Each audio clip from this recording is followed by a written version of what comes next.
So now we're coming to what's called the real hopeless variety, they call it here. We could talk about how many here are the hopeless variety drug addict, alcoholic, or food addict. Are you the hopeless variety food addict? He may start off as a moderate drinker. He may or may not become continuously hard drinker. So he can be one or two starting off. But at some stage of his drinking career, he begins to lose all control of his liquor consumption once he starts to drink. So does that define anybody here? And it goes on to talk about him. He is seldom mildly intoxicated. This is the real alcoholic, the real food addict, the real drug addict. He is always more or less insanely drunk, more time than not. His disposition while drinking resembles his normal nature but little. He may be the finest fellows in the world. We read the three stories of Jim, Fred, and they were great guys, it seemed, but yet let him drink for a day, and he frequently becomes disgustingly, even dangerously antisocial. Let's go right to page 23. I love this part. It starts on the page at bottom of 22.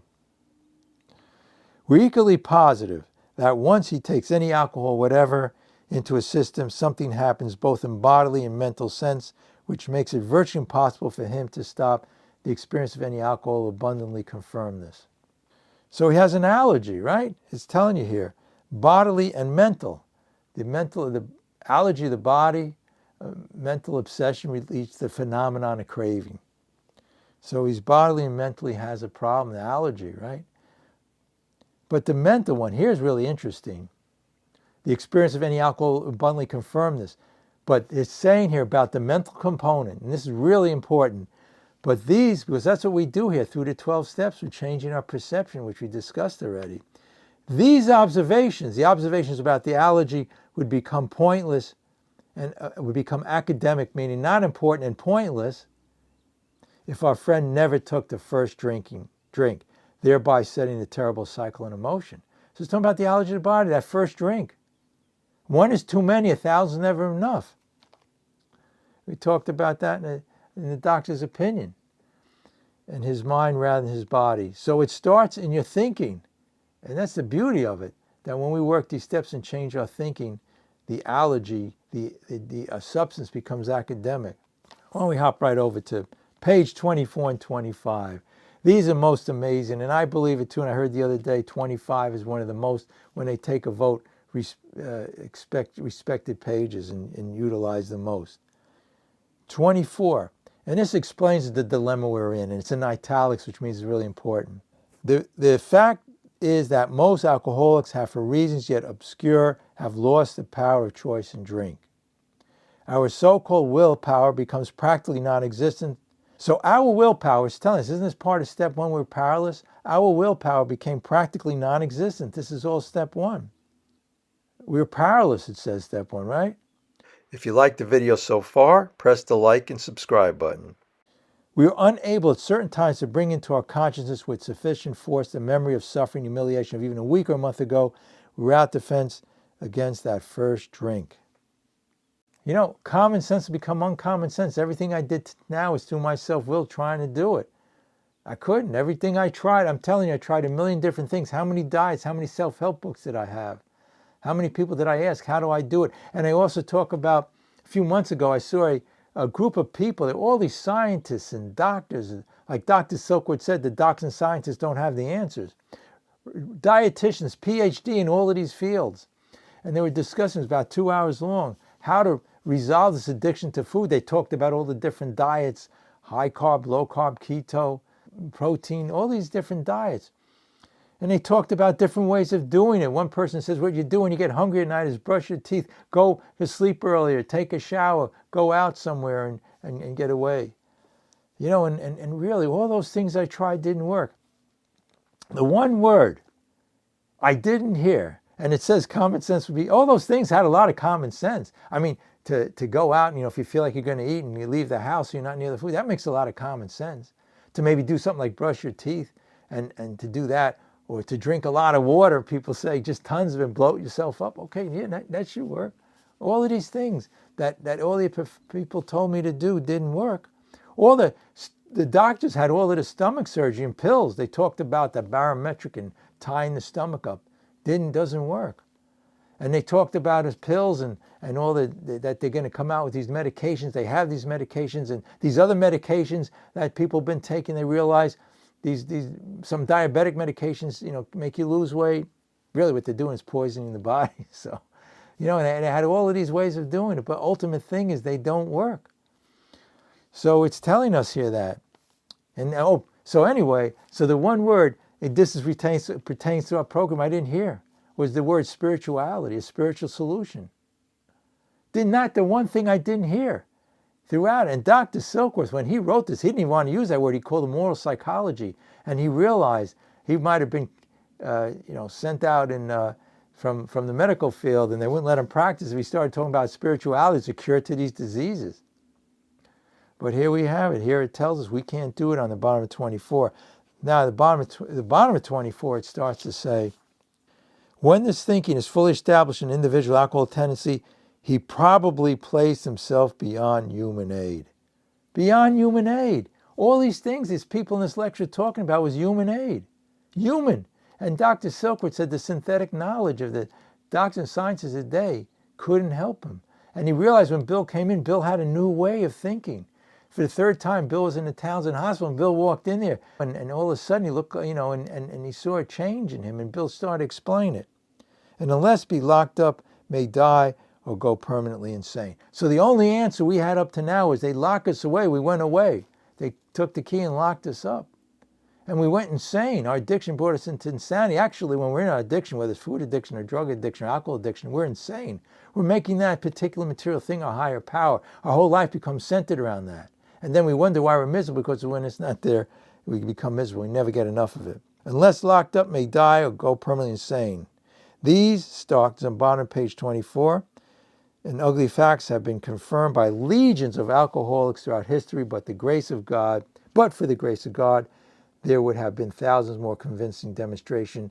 So many want to stop but cannot. So the next sentence says there is a solution. So if you want a solution, it's right here in the chapter. For some reason they called it there is a solution. And it's telling us. The very first sentence says what? It says, so many want to stop but cannot. There is a solution.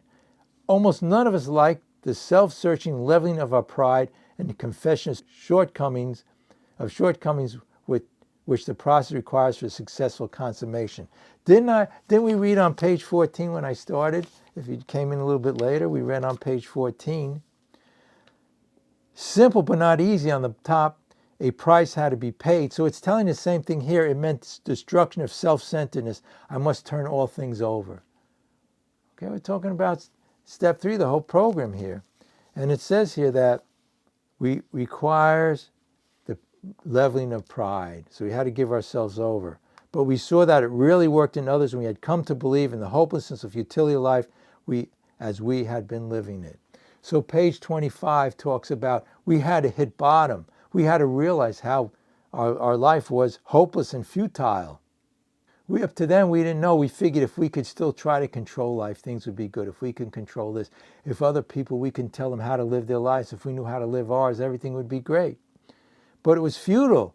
How many times again? And that whole lecture I heard, the 2-hour lecture by all the experts, seemed to me to be futile because it didn't work for me. And you want to know something? I know that 95% of people that are talking about 99, the diets fail. So it wasn't just me. All that stomach surgery, all the pills through the decades they had didn't help.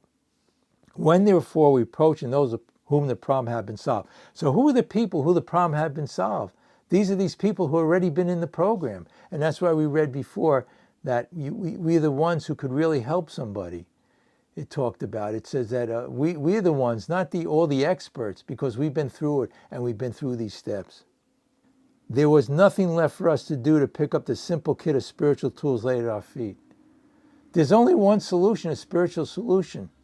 And when I came in, they like to use the word on the last house on the block. So that was it. I had no way this was going to work for me. I had no place else to go. I remember sitting in my seat when I first came in, and I said to myself, I just have nowhere else to go. And I sat there and held on to my seat and just say, I just got to stay. What else am I going to do? I couldn't. I was out of work. I was just drinking all day long, from the second I woke up. And I said, there's nothing else to do. Also with the food addiction, I was eating all day long too. But then he goes on to say, where therefore in whom approached by those in whom the problem is solved, there was nothing left to do but pick up the simple kit of tools laid off feet. Those are the 12 steps. We have the instruction book here. We have the instructions right here. And so it goes on to say, this is the promise that we have. And what happens? We have found much of heaven and we rock into fourth dimension of existence. Not realizing my upset, my depression, my anxiety was being in this things of the flesh, it's called, in the three-dimensional material things of life. I told you when I was in my 20s, I was so miserable because I thought it was all about material things. If I had a bigger house, bigger car, more material things, I'd be happy. And it got more miserable because when I couldn't attain those things, I was totally, totally miserable. Why wouldn't I be? If I thought that was the answer and I couldn't attain it. We have found much of heaven. We've been rocketed into fourth dimension of existence of which we have not even dreamed. So this is what happens when we work these steps. Have that perception change of life. And then it says, the great fact is just this, and it tells us what happens to us. And this is the great fact, that we've had deep and effective spiritual experiences, which there's an asterisk there, and on page 567 and 568 it explains what the spiritual experience is. If you liked the video so far, press the like and subscribe button. Come to our free Zoom meeting, see info and description. Now back to our video. And this is what it does. It revolutionized. Remember the word Bill said, common sense would become uncommon sense. Our whole attitude towards life, towards a fellow, towards God's universe. And it says, go back to page 14 after the second part of what I had read and reread again in the second paragraph. These are revolutionary and drastic proposals, but the moment I fully accepted them, the effect was electric. So the people in that meeting I told you about weren't ready to accept the spiritual awakening. We're living in very secular, times. It's all about science, and the science is going to figure it out. We grew up that way. And we grew up to think that if we did better educationally, better in sports, and better monetarily, then we would be happy. So that whole meeting was about not accepting revolutionary proposals, still in the age of the scientists. The age of science is what's revolutionary. And we'll talk about that in the big book here. We'll talk about, and actually in We Agnostics, how people didn't believe people could fly. And they thought the earth was, flat. And when people came along and told them differently, they didn't want to accept that. So no matter how much in my life people try to talk to me about spirituality, I guess all of these scientists, no matter how much you could tell them about all the spirituality as a solution to the problem, they most probably would laugh and say, well, no, it's through science. But all that science, and 95% of us here know, didn't work. And here we are. Again, these scientists are 90 years later than when Dr. Silkworth talked about it. We went to the moon, we have the internet, and we still haven't figured out scientifically. Going back, so he says, and the effect was electric. This is on page 14. And it just tells us he found recovery. And it also says we can have that an amazingly momentary pleasure can come to us. As we go on here, it goes on page 25, and it says we had revolutionary, our whole attitude towards life, towards the fellows, towards God's universe changed. The essential factor of our lives today is absolute certainty that our Creator has entered into our hearts. So what was in our hearts before? In our brain. The material things of the flesh. We're going to talk about the bedevilments, right? How about the 7 deadly sins created through pride and all of these things material. Creator has entered into our hearts in a way which is indeed miraculous. So I didn't hear the word spirituality. I didn't hear the word miracle. But these things, miracle and spirituality, changed my life through these steps. He has commenced to accomplish those things for us which we can never do by ourselves. We couldn't do step 1. We didn't have the power. Step 2, it talked, we need an attitude change. Step 2 means we had to be restored to sanity. And step 3, it talks about here, bring our Creator into our hearts, give our will and our life over. It's the steps here. There's no middle road solution, it goes on 25 in the last paragraph. There is no return through human aid. Again, these scientists, and here we are 90 years later, we went to the moon. There's no human aid possible. There's a spiritual problem we have. But the two alternatives, hey, don't they call alcohol spirits? Think about that. It overtook us and it replaced our spiritual nature with a material thing, a drug. And we became spiritually bankrupt. It robbed us of everything. One has to go to the bitter end, blotting out. This is what we do. We go to the bitter end, blotting out all conscious of our terrible situation as best we could. But the other alternative was to accept spiritual help. There's only one solution. I tried to go that other help. I listened to that lecture for 2 hours. I was more, I found out the more I went to professional people to tell me how to run my life, the more confused I got, the more self-will. The more I was in the problem, not the solution. It's the solution. So they were all talking about the problem at that meeting, I guess. This is the problem we have. They're talking about the problem. We have a solution here. Or accept spiritual help. So do you want to be blotted out into consciousness and unconsciousness, or do you want to be spiritual help? Bill talked about that. Maybe I should refer back to that and just remind us on page 8 what Bill said. Okay, on page 8. No words, the first full paragraph, can tell the loneliness and despair I found and bitter morass of self-pity. He used the word self-pity. Didn't it say here selfishness, self-centeredness? We had to get rid of the self when I had read on page 14. Quicksand stretched around me in all directions. How many times right here you might feel your addiction's keeping you in quicksand? I met my match, had been overwhelmed. Alcohol was my master. So alcohol was his master. But he later talks about that, and this is before he does the steps, I was soon to be catapulted in what I call the fourth dimension. And Ebby came in. Ebby looked like a new man. He said, what happened? Ebby said, he got religion, got a spiritual awakening. Ebby was a down-out alcoholic. So on 26, he says here, he went to Europe, right, to see Dr. Jung. And Dr. Jung, he went all the way to Europe. Dr. Jung was a student of Freud. Freud was into psychoanalysis. What's psychoanalysis? Trying to figure it out, analyzing it. Dr. Jung, I guess he used that method that Freud taught him about psychoanalysis, and Roland Hazard was a wealthy man from Albany, New York, and he went over to Europe, and that day it wasn't easy to get to Europe. And he says here on page 26 in the big book of Alcoholics Anonymous, he believed he'd acquire towards the middle of the page, such a profound knowledge. How many of us have this profound? How many of us here know everything about diets and dieting? How many here maybe have their PhD in dieting or do it professionally? And how many people at that meeting had their doctorate and their doctors and MD and the registered RD or whatever you could put after the name? Some had 10 things after the name. They knew the mainsprings all right. And they figured relapse was unthinkable, like Roland said. Nevertheless, he was drunk in a short time. How could that have happened? More baffling, it was baffling. Still, he could not give himself no satisfactory explanation to his fall. So on the bottom of page 26, he goes all the way back to the States. Then he goes all the way back to Europe after he got drunk. And he says to Dr. Jung, he says, listen, what is there any answer to this problem? You're the professional. You're the expert here. You're the best in the world. Dr. Jung says, no. You're like the hopeless variety. You have the mind of a chronic alcoholic. So Dr. Jung, but Dr. Jung really thought about it, and he says, look, I never seen a case like your recovery. But then all of a sudden he remembered, but our friend thought the gates of hell closed in on him with a clang. So Roland thought it was, it's all over. Might as well die right now, be locked up, and that's it. He said to the doctor, is there no exception? He's begging him. Yes, the doctor thought, he replied. This is on 27. There is exceptions to cases such as yours have been occurring since early times. These are early times, before all this scientific discovery. How could that possibly be? How could people from years ago have an answer to this problem? They appear to be in the nature of the huge emotional shifts and displacements and rearrangement. We need a completely change.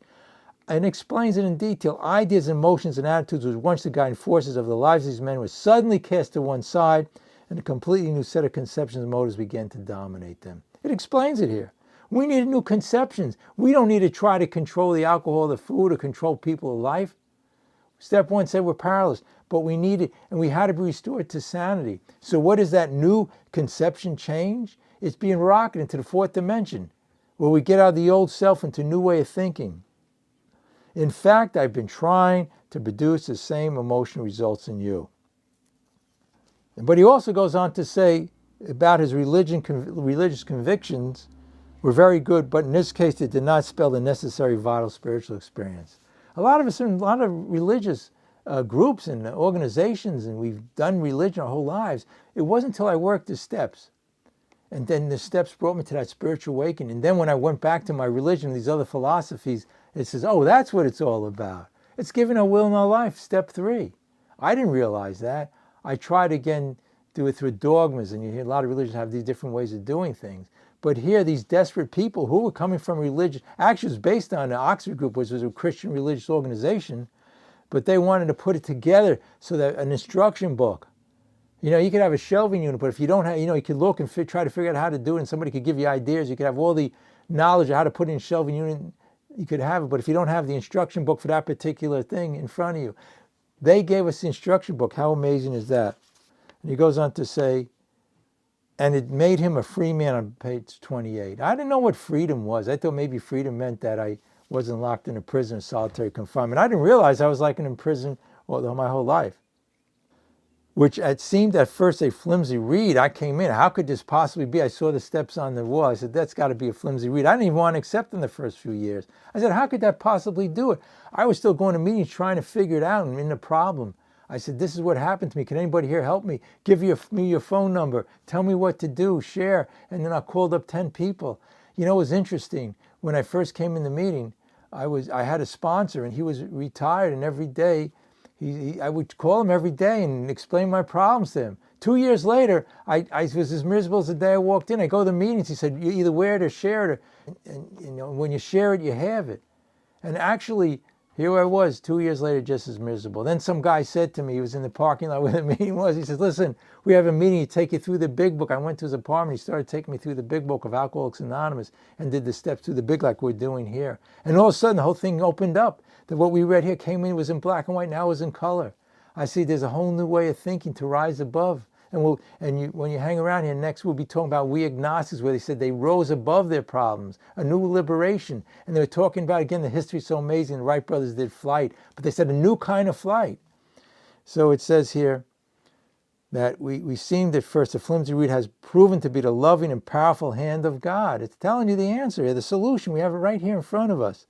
A new life, being reborn, it talks about in step 3. This is the great news. Oh, the good news, no matter how you want to look at it. But Bill said the great news. I love that. I heard that just the other day. It's the great news.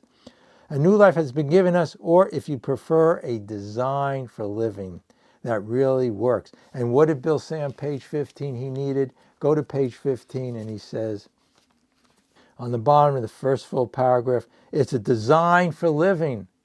We need a design, a perception change. If we didn't need a change, I thought I had to change everybody in the whole world. I need a design, a new way, to put that shelving unit together, put my life together. The old way didn't work.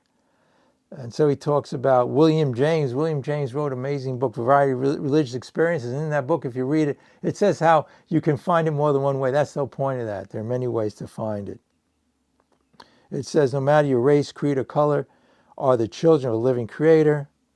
It goes on to say, 29, further on, the clear-cut directions, again, going back to the forward to the first edition, we have the directions here, are showing how we have recovered.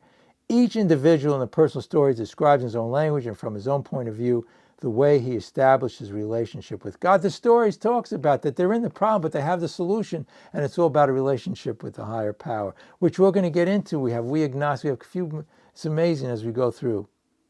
And it says, yes, I am one of them too. I must have this thing.